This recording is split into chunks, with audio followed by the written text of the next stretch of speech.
3P. InsyaAllah guarantee buat kau tidur.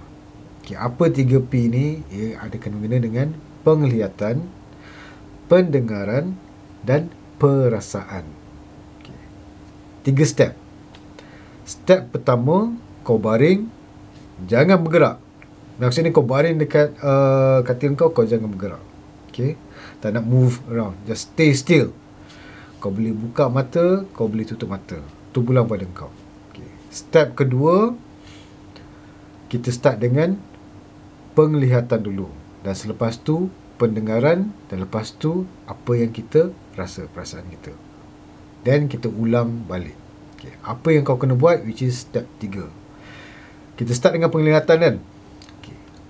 Aku nak kau dengan jangan bergerak, duduk satu tempat. Dengan penglihatan kau tengok, kau cari 5 benda yang kau nampak. Apa dia? Kalau kau ada nampak kipas. Kau nampak tangan kau cakap tangan kau. 5 benda.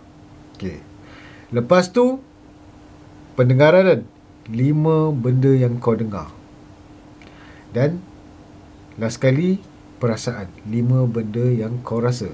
Rasa maksudnya macam kau rasa angin tiup dekat tangan kau, kat badan kau. Kau rasa baju tengah sandar dekat kau kulit.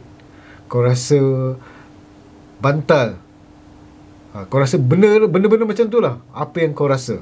Okay. Lepas tu kau ulang balik kepada penglihatan dan telinga dan apa perasaan kau. Apa kau rasa. Tetapi apa benda yang 5 tadi kau dah pilih, bila kau ulang balik, kau tak boleh guna 5 benda tu. Kau kena cari 5 benda baru. Buat sebanyak yang boleh. Kau buat benda tu, praktis tu.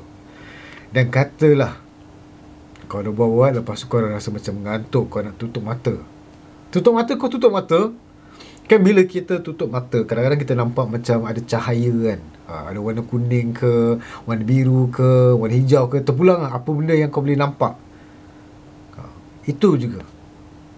Kau cari 5 benda yang baru. Selagi kau tak lepas 5 benda tu, kau jangan move on ke the next one. Kalau kau start dekat mata, kau stuck dekat mata. Kau cari sampai kau dapat, lepas tu baru kau boleh move on ke telinga. Sama juga the rest. Itu cara teknik 3P yang kau boleh guna untuk kau senang tidur.